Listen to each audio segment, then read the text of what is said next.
ओम शांति। आज बाबा के 6 नवंबर 21 के महावाक्य हैं। मुरली का टाइटल है मीठे बच्चे, संगम युग पर तुम्हें बाप द्वारा अच्छी बुद्धि और श्रेष्ठ मत मिलती हैं, जिससे तुम ब्राह्मण से देवता बन जाते हो। प्रश्न है, तुम बच्चे किस मस्ती में रहो तो चलन बड़ी रॉयल हो जाएगी। तुम बच्चे किस मस्ती में रहो तो चलन बड़ी रॉयल हो जाएगी। उत्तर, तुम्हें ज्ञान की मस्ती चढ़ी रहनी चाहिए। ओहो, हम भगवान के सम्मुख बैठे हैं, हम यहाँ से जाएंगे, जाकर विश्व के मालिक क्राउन प्रिंस बनेंगे। जब ऐसी मस्ती रहे तो चलन स्वतः रॉयल हो जाएगी। मुख से बहुत मीठे बोल निकलेंगे, आपस में बहुत प्यार रहेगा। गीत है, महफिल में जल उठी समा परवानों के लिए। ओम शांति। मीठी मीठी बच्चों, रूहानी बच्चों ने आकर ब्राह्मण बन रूहानी बाबा से यह जरूर समझा है कि हम हैं संगम युगी ब्राह्मण। बाप ने हमारे बुद्धि का ताला खोला है। अब हम समझते हैं कि यह है संगम युग। मनुष्य जो भी पतित भ्रष्टाचारी हैं, वो फिर पावन बन भविष्य में पावन श्रेष्ठाचारी पुरुषोत्तम कहलाएंगे। ये लक्ष्मी नारायण कभी तो पुरुषार्थ कर पुरुषोत्तम बने हैं ना। इन्हों की हिस्ट्री जरूर चाहिए। इन लक्ष्मी नारायण का राज्य कब स्थापन हुआ? न कलयुग में न सतयुग में। स्वर्ग स्थापन होता ही है संगम पर। इतने विस्तार में कोई जाते नहीं हैं। तुम जानते हो यह संगम युग है। कलयुग के बाद सतयुग नई दुनिया होती है तो जरूर संगम युग भी होगा। फिर नई दुनिया में नया राज्य होगा। बुद्धि चलनी चाहिए। तुम जानते हो बाप द्वारा हमको अच्छी बुद्धि और श्रीमत मिल रही है। कहते हैं ईश्वर इनको सदैव श्रीमत अथवा अच्छी मत दो। वह सारी दुनिया का बाप है, सबको अच्छी मत देने वाला है। संगम युग पर आकर अपने बच्चों को अच्छी मत देते हैं, जिसको पांडव संप्रदाय और देवी संप्रदाय शास्त्रों में लिखा हुआ है। ब्राह्मण संप्रदाय और देवी संप्रदाय को भी कोई समझ नहीं सकते। ब्रह्मा द्वारा ही ब्राह्मण संप्रदाय बन सकते हैं। परमपिता परमात्मा ही ब्रह्मा द्वारा यह रचना रचते हैं। प्रजापिता हैं, तब तो इतने सब ब्रह्मा कुमार और कुमारियां हैं। जब तक कोई आकर तुम ब्राह्मणों द्वारा ज्ञान न लेवे, तब तक सद्गति कैसे हो सकती। तुम्हारे पास बहुत आएंगे, सन्यासी भी आएंगे और धर्म वाले भी आएंगे बाप से वर्षा लेने। स्वर्ग में उनका पार्ट नहीं है, परंतु संदेश सबको देना है कि बाप आ गया है। इस समय हिंदू कहलाने वाले कोई भी देवी देवता धर्म को जानते ही नहीं हैं। वह जो पहले सतो प्रधान थे, वह फिर तमो में आने कारण अपने को देवी देवता कहला नहीं सकते।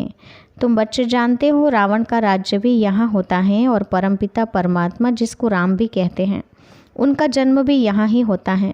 गाते भी हैं पतित पावन सीताराम। परंतु पतित किसने बनाया? रावण कौन है? क्यों पतित पावन बाप को बुलाते हैं?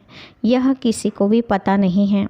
यह कोई समझते नहीं कि हमारे में जो 5 विकार हैं वही रावण हैं। जिसमें 5 विकार नहीं वह राम संप्रदाय हैं। अभी राम राज्य नहीं है, इसलिए सब चाहते हैं नई दुनिया, नया पवित्र राज्य चाहिए। राम कहा जाता है शिव बाबा को, परंतु उन्होंने परमात्मा राम को समझ लिया है, इसलिए शिव बाबा को भुला दिया है। तुम समझा सकते हो कि राम राज्य किसको कहा जाता है। शास्त्रों में लिख दिया है राम की सीता चुराई गई। यह हो सकता है क्या कि राजा की रानी को कोई चुरा ले जाए? शास्त्र भी ढेर हैं। मुख्य शास्त्र है गीता। शास्त्रों में लिखा है कि ब्रह्मा द्वारा ब्राह्मण देवता क्षत्रिय धर्म की स्थापना करते हैं, तो प्रजापिता भी यहाँ ही चाहिए। ब्रह्मा को इतने ढेर बच्चे हैं तो यह है मुखवंशावली। इतने कुखवंशावली तो हो न सके। जबकि सरस्वती भी मुखवंशावली हैं, तो ब्रह्मा की स्त्री हो ही नहीं सकती। अब बाप कहते हैं ब्रह्मा मुख द्वारा तुम ब्राह्मण बनते हो, मेरे बच्चे बनते हो। तुम बच्चे जानते हो शिव बाबा की कितनी महिमा है। बाप की पतित पावन लिबरेटर भी हैं। ये सब गाते भी हैं, परंतु समझते नहीं हैं। इसलिए पहले बाप का परिचय देना है कि वह पतित पावन हैं, लिबरेटर भी हैं। यह सब बातें भी गाते हैं, परंतु समझते नहीं हैं। इसीलिए पहले बाप का परिचय देना है कि वह पतित पावन हैं, गीता का भगवान भी हैं, निराकार शिव बाबा हैं, तो जरूर आकर ज्ञान सुनाया होगा। अब जिस शरीर द्वारा ज्ञान सुनाते हैं उसका नाम रखा है ब्रह्मा। नहीं तो ब्रह्मा कहाँ से आए? ब्रह्मा का बाप कौन? ब्रह्मा विष्णु शंकर का रचयिता कौन, यह है गुह्य प्रश्न। त्रिमूर्ति देवता तो कहते हैं, परंतु यह आए कहाँ से। अब बाप समझाते हैं, इनका भी रचता ऊंचते ऊंच भगवत ही हैं, जिसको शिव कहते हैं। ये तीन देवताई लाइट के हैं। इनमें हड्डी मांस नहीं, परंतु मोटी बुद्धि समझ नहीं सकते। इस पर समझाना है, ऊंचते ऊंच हैं भगवान। यह ब्रह्मा द्वारा स्वर्ग का वर्षा देते हैं। गाते भी हैं, मनुष्य से देवताएं किए करत न लागे वार। फिर दिखाते हैं, विष्णु की नाभि से ब्रह्मा निकला। कभी नाभि से भी बच्चा होता है क्या। अब बाप बैठ सब रात समझाते हैं, परंतु जब कोई समझे तब ना। तुम जानते हो, आत्मा को ही पाप आत्मा पुण्य आत्मा कहा जाता है। ऐसे नहीं कि पवित्र आत्मा सो परमात्मा है। परमात्मा बाप तो सदा पावन है। तमो प्रधान को पतित कहा जाता है। सतयुग में जब सुख था तो दुख का नाम भी नहीं था। मनुष्य तो कह देते हैं स्वर्ग अभी ही है, कुछ भी समझते नहीं, परंतु अंत में आकर बाप से वर्षा लेंगे। तुम बच्चे ही जानते हो कि हम अपनी राजधानी स्थापन कर रहे हैं। विश्व का मालिक और कोई बन न सके। विश्व पर राज्य सतयुग में होता है, कलयुग में सारी विश्व पर राज्य कर न सके। यह भी किसको पता नहीं है। गीता में भी है, महाभारी लड़ाई लगी थी, तब ही सब धर्म विनाश हो जाते हैं। जैसे बांस का जंगल होता है, वह जब सूख जाता है तो आपस में टकराने पर आग लग जाती है और सारा जंगल जल जाता है। यह मनुष्य सृष्टि झाड़ भी जड़ जड़ीभूत हो गया है। इनको भी अब आग लगने वाली हैं। एक दो में लड़कर ख़त्म हो जाएंगे। आग का सामान बनाते ही रहते हैं। अब एटॉमिक बॉम्ब्स द्वारा आग लगनी है। यह राज वह नहीं जानते। अब कलयुग नरक बदल स्वर्ग होने वाला है। इस ज्ञान में मस्ती बहुत चाहिए। अपने को देखना है कि हम उस मस्ती व नशे में रहते हैं। यानी बाबा का कहने का भाव है कि इस ज्ञान का नशा चढ़ता है, खुशी रहती है। हम परमात्मा की संतान हैं, उनसे स्वर्ग का वर्षा पा रहे हैं। आपस में बात करने की रॉयल्टी चाहिए। यहाँ से सब कुछ सीखना है, बाद में वही संस्कार ले जाएंगे। अति मीठा बनना है, बड़ा नशा रहना चाहिए। शिव बाबा के हम बच्चे बने हैं, देवता पद पाने वाले हैं, तो एक दो में कितना प्यार से बोलना चाहिए। परंतु बच्चों के मुख से अर्जुन फूल निकलते नहीं हैं। तुम कितने ऊंच हो, अर्थात बाबा कहते हैं अभी भी कड़वा बोल देते हैं, फूल जैसा मीठा नहीं बोलते। तुमको यह याद रहे कि हम शिव बाबा की संतान हैं, फिर सतयुग में महाराजा बनेंगे। गोया हम विश्व के क्राउन प्रिंस बनेंगे। तुम बच्चों को आंतरिक खुशी होनी चाहिए कि हम परमात्मा के सम्मुख हैं, जिससे स्वर्ग का वर्षा मिलता है, उनकी श्रीमत पर चलना है। तुम जानते हो हमारी राजधानी स्थापन हो रही है। राजधानी में सब चाहिए, परंतु तुम बच्चों के मुख से सदैव रतन निकलने चाहिए। बाबा रूप भी हैं तो बसंत भी हैं। कहानियाँ सब अभी की हैं। बाप हैं ज्ञान का सागर, वह ज्ञान की वर्षा करते हैं। बाकी वह इंद्र देवता बरसात बरसाते हैं, ऐसी बात है नहीं। ये बादल नेचुरल बनते हैं, बरसात करते हैं। सतयुग में यह 5 तत्व भी तुम्हारे गुलाम बन जाते हैं। यहाँ मनुष्य सबके गुलाम बन पड़े हैं। यानी यहाँ 5 तत्वों के हम गुलाम बन चुके हैं। वहाँ 5 तत्व हमारे ऑर्डर प्रमाण सहयोगी और सतोप्रधान रहेंगे। यहाँ हर बात में मेहनत करनी पड़ती है, वहाँ सब बात स्वतः हो जाती हैं। तो बच्चों को बाबा की याद सदा रहनी चाहिए। इससे खुशी का पारा सदा चढ़ा रहेगा। वो लोग साइंस वाले भी मंथन करते हैं, तुम बच्चों को वाणी का मंथन करना है। वाणी का प्रवाह कभी कभी बहुत अच्छा रहता है, कभी कम। इनको कहा जाता है मंथन करना। बच्चे बाप की अवस्था को देख रहे हैं और बाबा अपना अनुभव सुनाते हैं। तो कब बहुत उछल का प्रवाह रहता है, कभी कम। कभी बहुत अच्छी पॉइंट्स निकलती हैं। बाबा भी मददगार बन जाते हैं, यह तुम भी फील करते हो। बाबा तो कभी मुरली हाथ में नहीं उठाते। बच्चे मैगज़ीन लिखते हैं तो बाबा कभी कभी देखते हैं कि बच्चे कभी गफलत तो नहीं करते हैं। मैगज़ीन में भी अच्छी अच्छी मुरली की पॉइंट्स आती हैं और सब तरफ जाती रहती हैं, कोई की तरफ मुरली नहीं जाती हैं। तो बाबा कहते हैं रचता और रचना का ज्ञान 7 रोज में समझ लिया है ना, बाकी क्या चाहिए। बाकी 5 विकारों को भस्म करने का पुरुषार्थ करना है और तो कोई तकलीफ़ नहीं है। तुम बच्चे कोई के भी सत्संग में जा सकते हो। सेवा करने का भी उमंग आना चाहिए। जब सब धर्म वाले इकट्ठे होते हैं तो समझाना चाहिए कि हर एक का धर्म अलग अलग है। भाई भाई कहते हैं परंतु मिलकर एक नहीं हो सकते, यह सिर्फ कहने की बात है। बाप कहते हैं मैं आकर ब्राह्मण बनाए फिर देवी देवता धर्म स्थापन करता हूँ। वहाँ दूसरा कोई धर्म रहता नहीं है। यह वही महाभारत लड़ाई है। गीता में भी इसका वर्णन किया हुआ है।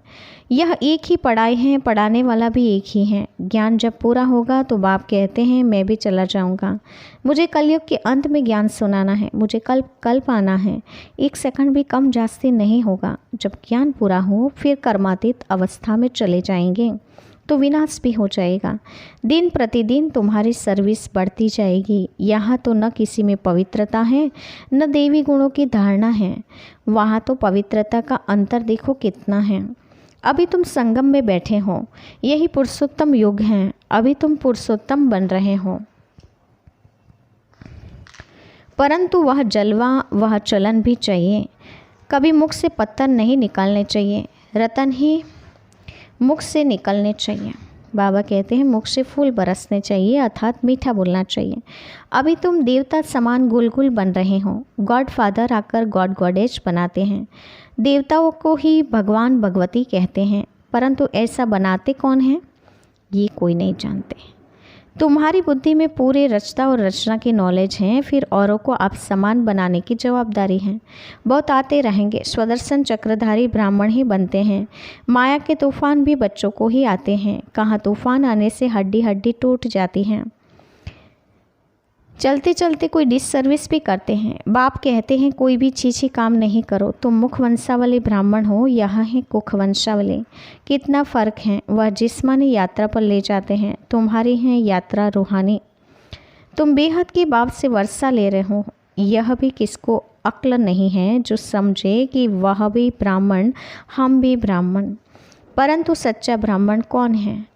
वह ब्राह्मण अपने को ब्रह्मा कुमार नहीं कहला सकते। तुम अपने को ब्रह्मा कुमार कहलाते हो तो जरूर ब्रह्मा भी होगा, परंतु उनकी बुद्धि में यह बातें आती नहीं हैं। जो पूछें बाबा कल्प कल्प तुम बच्चों को आकर यह बातें समझाते हैं। तुम ब्रह्मा की औलाद ब्राह्मण सब भाई बहन ठहरे, फिर वह विकार में कैसे जा सकते हैं? अगर कोई जाते हैं तो ब्राह्मण कुल को कलंकित करते हैं। अपने को ब्रह्मा कुमार कुमारी कहलाकर फिर पतित हो ही नहीं सकते। अच्छा, मीठे मीठे सिकिलते बच्चों के प्रति माता पिता बाप दादा का याद प्यार और गुड मॉर्निंग। रूहानी बाप की रूहानी बच्चों को नमस्ते।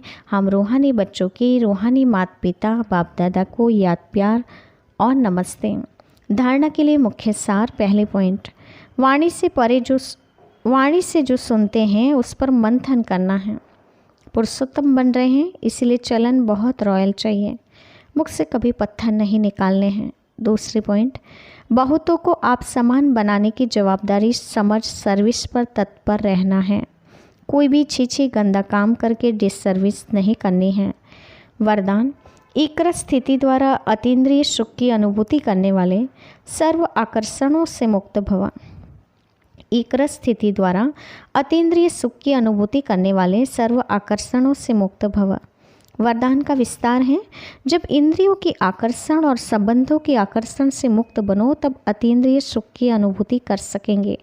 कोई भी कर्मेंद्रिय के वश होने से जो भिन्न भिन्न आकर्षण होते हैं वह अतीन्द्रिय सुख व हर्ष दिलाने के बंधन डाल देते हैं। लेकिन जब बुद्धि सर्वाकर्षणों से मुक्त हो, एक ठिकाने पर टिक जाती हैं, हलचल समाप्त हो जाती हैं, तब एक रस अवस्था बनने से अतीन्द्रिय सुख की अनुभूति होती है। तो अतीन्द्रिय सुख की अनुभूति के लिए कर्मेंद्रियों के वश होकर कोई कर्म नहीं करने चाहिए और संबंधों के आकर्षण से भी मुक्त बनना पड़े, तब एक रस अवस्था हो जाएगी और अतीन्द्रिय सुख की अनुभूति सहज हो सकेगी। स्लोगन है, अपनी बुद्धि की लाइन सदा क्लियर रखो तो 1-2 के मन के भावों को जान लेंगे। बुद्धि की लाइन क्लियर रखो तो 1-2 के मन के भावों को जान सकते हैं। बुद्धि एकदम क्लीन और क्लियर होगी तो बाबा कहते हैं आपस में एक दूसरे के मन के भावों को भी कैच कर सकते हैं। अच्छा, ओम शांति।